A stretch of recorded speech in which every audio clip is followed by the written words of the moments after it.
N മനോഫലകങ്ങളിൽ നിന്റെ കൽപ്പനയോടെ ജീവിതമാ സീനായ് മാമലയിൽ എരിതീച്ചെടിയായി വളരണമേ യഹോവേ. ഞാൻ നിങ്ങളുടെ അഭിജിത്താണ്. ഞാൻ ഇന്നെൻ്റെ വിശേഷങ്ങൾ നിങ്ങളുമായി പങ്കുവയ്ക്കുന്നു. ഞാൻ നിങ്ങൾക്കറിയാവുന്നതുപോലെ തന്നെ അഭിജിത്ത് കൊല്ലം എന്ന പേരിൽ അറിയപ്പെട്ട് കൊല്ലം ജില്ലയിൽ ജനിച്ചു ജീവിച്ച് വന്ന ആളാണ്. കൊല്ലം ജില്ലയിൽ ചുറ്റുമല എന്നതാണ് എൻ്റെ കൊച്ചു സ്ഥലത്തിൻ്റെ പേര്. ഒരു ഗ്രാമപ്രദേശമാണ്. അവിടെ ഒരു സാധാരണ കുടുംബത്തിൽ ജനിച്ച് ജീവിച്ചു വന്ന ആളാണ് ഞാൻ. ജീവിത കാലഘട്ടങ്ങൾ പലതും ഓർക്കുമ്പോൾ ഈ രീതിയിലേക്ക് ദൈവം നയിച്ചു എന്നതിന് നമുക്ക് അത് അവാച്യമായിട്ടുള്ള സന്തോഷവും അതിൻ്റെ ഒരു അഭിമാനമൊക്കെ ഉണ്ട്. ഞാൻ എൻ്റെ ചെറിയ ജീവിതം തുടങ്ങിയ സമയത്ത് എന്താ വെച്ച് കഴിഞ്ഞാൽ, കുട്ടിക്കാലത്ത് അച്ഛനൊരു വർക്ക്ഷോപ്പ് ജീവനക്കാരനാണ്. വർക്ക്ഷോപ്പ് ജോലി നടത്തുന്ന ആളാണ്. ഒരു വെൽഡിങ് വർക്ക് തൊഴിലാളിയാണ്. അമ്മ ഒരു വീട്ടമ്മയാണ്. അപ്പോൾ ഓടിട്ട് ഒരു വീട് മഴക്കാലത്ത് ചോർന്നൊലിക്കുന്ന നമുക്ക് അതിൻ്റെയൊക്കെ അനുഭവങ്ങൾ വളരെ നന്നായിട്ട് മനസ്സിലുണ്ട്. പക്ഷേ കുഞ്ഞുനാളിലെ പാടുമായിരുന്നു. 6ാം ക്ലാസ്സിൽ പഠിക്കുന്ന സമയത്താണ് ആദ്യമായിട്ട് ഒരു വേദിയിൽ കയറി പാടി ഒരു സർട്ടിഫിക്കറ്റ് കിട്ടുന്നത്. എൻ്റെ സ്കൂളിൽ തന്നെ ആദ്യമായിട്ട് പദ്യപാരായണത്തിന് ചേർന്നിട്ടാണ്. അന്നാണ് ആദ്യമായിട്ട് എൻ്റെ ജീവിതത്തിലൊരു സർട്ടിഫിക്കറ്റ് എനിക്ക് കിട്ടുന്നത്. ഒരു പ്രശസ്തിയിലേക്ക് ഞാൻ ഉയർന്നു വന്നത് എൻ്റെ ശബ്ദസാമ്യം, ശബ്ദം ഒന്ന് ഐഡൻറ്റിഫൈ ചെയ്യുന്ന രീതിയിലേക്ക് വന്നത് മൂലമുള്ള ഒരു ഹൈപ്പിലേക്കാണ് വന്നത്. ഇപ്പം എല്ലാവർക്കും അറിയാവുന്നതുപോലെ തന്നെ ദാസേട്ടൻ്റെ ശബ്ദവുമായി നല്ല സാമ്യമുണ്ട് എന്നുള്ള രീതിയിലാണ് ഞാൻ അറിയപ്പെട്ടതും.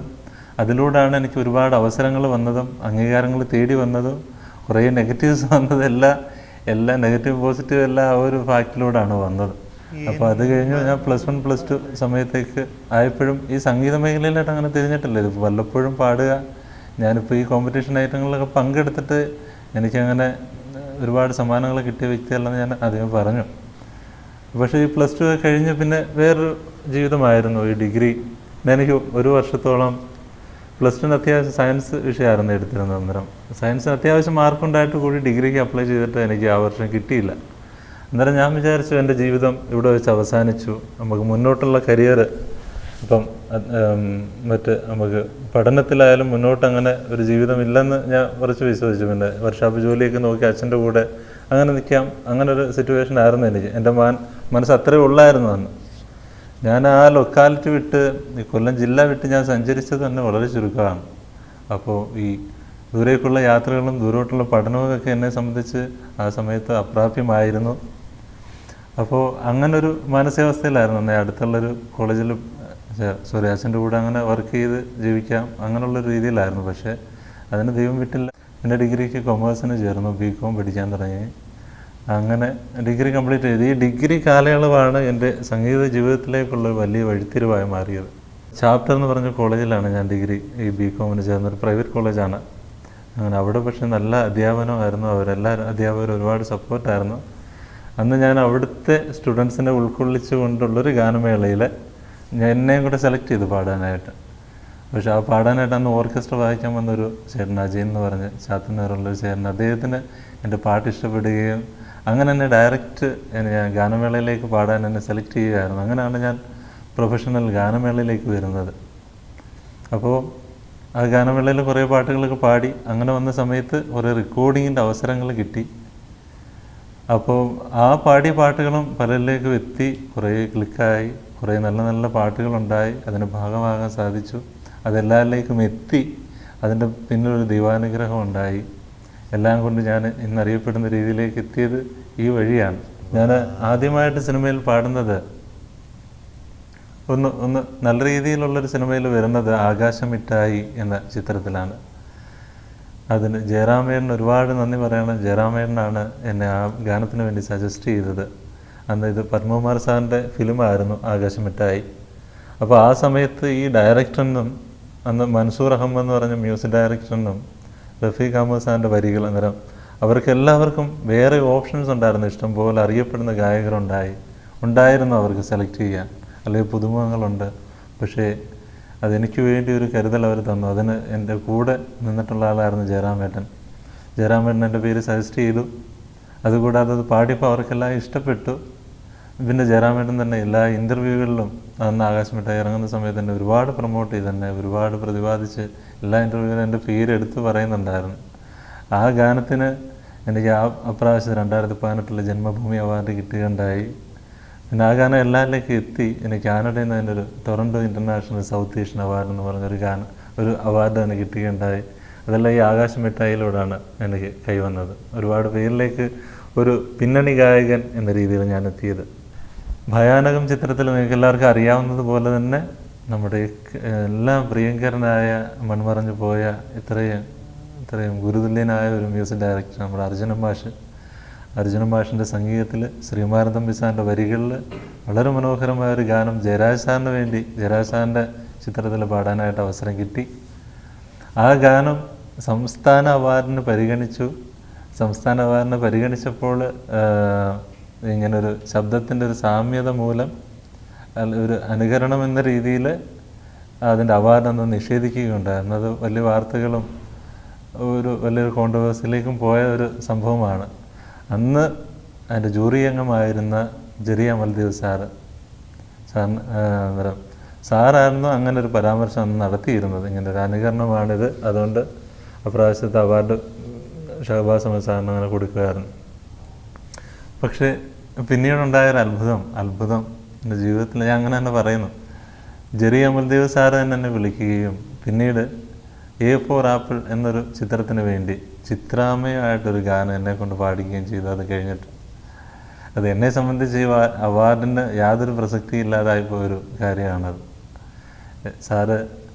സാർ അങ്ങനെ ഒരു തീരുമാനം എടുത്തു. അന്ന് അങ്ങനെ പറഞ്ഞ ഒരാൾ തീർച്ചയായിട്ടും എന്നെ വിളിച്ച് പാടിപ്പിക്കണമെങ്കിൽ അതിൻ്റെ പിന്നിൽ ഒരു വലിയൊരു ദൈവാനുഗ്രഹം ഉണ്ടെന്ന് ഞാൻ വിചാരിക്കുന്നു. അങ്ങനെ അത് കഴിഞ്ഞിട്ട് പിന്നീട് വരുന്ന അവസരം, അന്ന് ഈ അവാർഡ് നിഷേധിച്ച സമയത്ത് അന്ന് മമ്മൂക്ക കോണ്ടാക്ട് ചെയ്യുകയുണ്ടായി. മമ്മൂക്കല്ല ഡയറക്റ്റ് കോണ്ടാക്ട് ചെയ്യുന്നത്. കോമഡി ആർട്ടിസ്റ്റ് തങ്കച്ചൻ ചേട്ടനാണ് എന്നെ വിളിക്കുന്നത്, തങ്കച്ചൻ വിതുര. അങ്ങനെ തങ്കച്ചൻ എന്നെ വിളിച്ചിട്ട് പറഞ്ഞപ്പോൾ കൃഷ്ണപുരം എന്ന സ്ഥലത്ത് കുട്ടനാടൻ ബ്ലോഗ് എന്ന് പറയുന്നൊരു ചിത്രത്തിൻ്റെ ഷൂട്ട് നടക്കുന്നുണ്ട്, അന്നേരം മമ്മൂക്ക തന്നെ കാണണമെന്ന് പറഞ്ഞിട്ടുണ്ട്, അപ്പോൾ ഇവിടം വരെ വരണം എന്നുള്ള കാര്യം എൻ്റെ അടുത്ത് പറഞ്ഞൊക്കെ. അന്നേരം എനിക്ക് അതിനേക്കാട്ട് സന്തോഷമുണ്ടാകും. ഞാൻ നേരെ അന്നേരം ഈ ഷൂട്ടിംഗ് സൈറ്റിൽ പോയി. അന്നേരം അദ്ദേഹം വിളിച്ചു. ഞാൻ ക്യാരവാൻ്റെ സൈഡിൽ നിന്ന് അദ്ദേഹം എന്നെയും കൂടെ വിളിച്ച് ക്യാരവാൻ്റെ അകത്തോട്ട് കൊണ്ടുപോയി. അങ്ങനെ ഞങ്ങൾ രണ്ടുപേരും ഇരിക്കുന്നുള്ളൂ അതിനകത്ത്. എന്നിട്ട് എന്നെക്കുറിച്ച് പാട്ടിൻ്റെ കാര്യം സംസാരിക്കുകയാണ്. താനെപ്പോൾ വന്നു എന്നാണ് എൻ്റെ അടുത്ത് ആദ്യം ചോദിച്ചത്. അന്നേരം എന്നെ അത്ര മനസ്സിലാക്കിയിരുന്നു സാർ, എന്നെ കാണുമ്പോൾ മനസ്സിലാക്കിയിരുന്നു. ഓക്കെ, അന്നേരം അങ്ങനെ നേരിട്ട് ഒന്ന് സംസാരിച്ചു, പാട്ടിനെക്കുറിച്ച് പറഞ്ഞു. അന്നേരം എൻ്റെ അടുത്ത് ചോദിച്ചു, താൻ ഫാസ്റ്റ് സോങ്സ് പാടാറുണ്ട്, എല്ലാം ഇങ്ങനെ ഒരു ദാസേൻ്റെ ശബ്ദം വരുന്നത് കാണാൻ, വേറെ എന്തെങ്കിലും പാട്ടുകൾ പാടി നോക്കൂ എന്നൊക്കെ എന്നെ കൊണ്ട് ദാസേൻ്റെ അല്ലാതായിട്ടുള്ള പാട്ടുകൾ പാടിച്ചു. അത് ഞാൻ പറഞ്ഞു, സാറേ ഞാനിത് എങ്ങനെ പാടിയാലും ഞാൻ ഇങ്ങനെ പാടുന്നത്, എനിക്ക് എൻ്റെ സ്വന്തമായിട്ടുള്ള കുറേ പാട്ടുകൾ ഉണ്ടായിട്ടുണ്ട്, അതുമൂലമാണ് ഇങ്ങനെയുള്ള അവസരങ്ങൾ വരുന്നതും. ദാസേൻ്റെ പാട്ടുകൾ ഗാനമേളയ്ക്ക് പാടി വന്ന ആളുമല്ല ഞാൻ, അത് വളരെ ചുരുക്കം ഗാനങ്ങൾ ഞാൻ പാടിയിട്ടുള്ളൂ. എന്നെ സംബന്ധിച്ച് എനിക്ക് ഒരു പ്രേക്ഷക സ്വീകാര്യത കിട്ടിയത് എൻ്റേതായിട്ടുള്ള പാട്ടുകളുണ്ടായി. കുറേ ഡിവോഷണൽ സോങ്സൊക്കെ എനിക്ക് എല്ലാവർക്കും അറിയാവുന്ന പോലെ തന്നെ കുറേ പാട്ടുകൾ എല്ലാവരും മനസ്സ് സ്വീകരിച്ചത് പാടുന്ന പാട്ടുകളുടെ ഭാഗമാകാൻ പറ്റി. അന്നേരം അതുമൂലമാണ് എനിക്ക് ഒന്നും കൊണ്ട് എനിക്ക് ഒരു അപ്രിസിയേഷൻ കിട്ടിയത്. അപ്പം മമ്മൂക്ക ഇങ്ങനെ എൻ്റെ അടുത്ത് ചോദിക്കുകയും ആ പടത്തിൽ തന്നെ ഒരു ഗാനം പാടാനായിട്ട് എനിക്കൊരു അവസരം തരികയും ചെയ്തു മമ്മൂക്ക. അതിന് മമ്മൂക്കയ്ക്കും പ്രത്യേകം നന്ദി അറിയിക്കുന്നു. അത് കഴിഞ്ഞിട്ട് പിന്നെ കുറേ സിനിമകൾ, ചെറിയ കുറേ സിനിമകൾ പാടി. കൂദാശ എന്ന് പറയുന്ന ചിത്രത്തിൽ പാടി. പിന്നെ ലവ് FM എന്ന് പറയുന്ന ചിത്രത്തിൽ പാടി. പ്രദേശ് ഡേ എന്ന ചിത്രത്തിന് വേണ്ടി ഒരു ഗാനം പാടുകയുണ്ടായി. അതിനകത്ത് മോഹൻകുമാർ പാൻസ് എന്ന് പറഞ്ഞ ജാക്കോബൻ ചേട്ടൻ്റെ പടത്തിലാണ്. ജിസ്റ്റോയ് സാറാണ് അതിൻ്റെ സംവിധാനം നിർവഹിച്ചിരിക്കുന്നത്. എന്നിട്ട് ജീവിതത്തിൽ ഈ പ്രായത്തിനിടയ്ക്ക് എനിക്ക് ഒരുപാട് നമുക്ക് ചിന്തിക്കാൻ പറ്റാത്ത അവസരങ്ങൾ, എനിക്കറിയില്ല എൻ്റെ ഈ പ്രായത്തിൽ ഈ അർജുനൻ മാഷിൻ്റെ പാട്ട് വേറെ എൻ്റെ പ്രായത്തിലുള്ള പാടാൻ പറ്റിയിട്ടുണ്ടോ എന്നുള്ള കാര്യം എനിക്കറിയില്ല. പക്ഷേ ആ ഒരു പാട്ടിലൂടെ തന്നെ മാഷിനെ പിന്നീട് കാണുമ്പോൾ എന്നെക്കുറിച്ച് വളരെ മനസ്സിലാക്കി. ഞാൻ കാണുമ്പോൾ പറഞ്ഞു, ആദ്യമായിട്ട് അർജുനൻ മാഷിന് സ്റ്റേറ്റ് അവാർഡ് കിട്ടുന്നത് ഈ ഗാനത്തിലൂടെയല്ല, ആ ചിത്രത്തിലൂടെയാണ്. അന്നേരം അതിനകത്തൊരു പാട്ടാവാൻ പറ്റുക എന്ന് വെച്ച് കഴിഞ്ഞാൽ എത്ര പാട്ടുകൾ നമുക്ക് സമ്മാനിച്ചതാണ്. അദ്ദേഹത്തിൻ്റെ അവസാന കാലഘട്ടത്തിലാണ് അദ്ദേഹത്തിന് ആദ്യമായിട്ടൊരു സ്റ്റേറ്റ് അവാർഡ് കിട്ടുന്നത്, അത് ഈ സിനിമയിലൂടെ. പണ്ട് തൊട്ടവർ ദേവരാമ മാഷ്, ദക്ഷിണാമൂർത്തി, ബാബുക്ക, രവീന്ദ്രൻ മാഷ്, ജോൺസൺ മാഷ്, അങ്ങനെയൊക്കെ ഇഷ്ടംപോലെ പ്രതിഭകൾ. ഓരോരുത്തരുടെയും പാട്ട് ഓരോ രീതിയിൽ ഭയങ്കര മനസ്സിനെ സ്പർശിച്ചതാണ്. ഗായകൻ ആയ അഭിജിത്തിന് മുന്നേ ഒരു അഭിജിത്ത് ഉണ്ടായിരുന്നു. അത് പലർക്കും അറിയില്ല, എൻ്റെ നാട്ടുകാർക്ക് ഒഴിച്ച്. ആ നാട്ടിൽ ചോദിച്ചു കഴിഞ്ഞാൽ അത് മനസ്സിലാകും. അത്രയും കഷ്ടപ്പാടിൽ ഞാൻ അച്ഛൻ്റെ കൂടെ വർക്ക് ചെയ്യുമായിരുന്നു. വേറെ ഡിഗ്രിക്ക് പഠിച്ചുകൊണ്ടിരിക്കുമ്പോൾ തന്നെ വേറെ നമ്മുടെ ഒരു റിലേഷനുള്ള ചേട്ടൻ്റെ കൂടെ തന്നെ പ്ലംബിങ്ങിൻ്റെയും വയറിങ്ങിൻ്റെയൊക്കെ ജോലിക്ക് അങ്ങനെ പോകുമായിരുന്നു.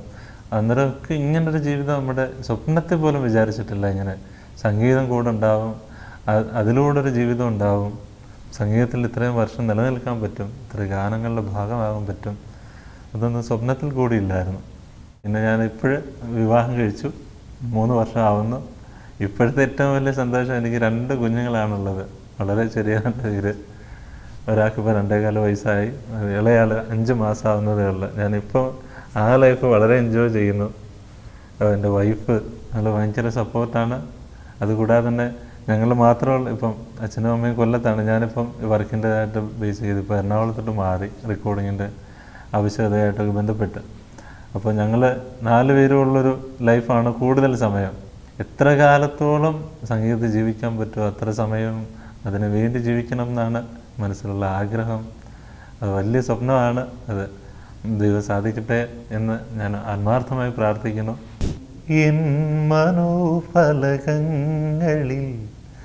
നിന്റെ കൽപ്പനയോടെ ജീവിതമാ സീനായ് മാമലയിൽ എരിതീച്ചെടിയായി വളരേണമേ.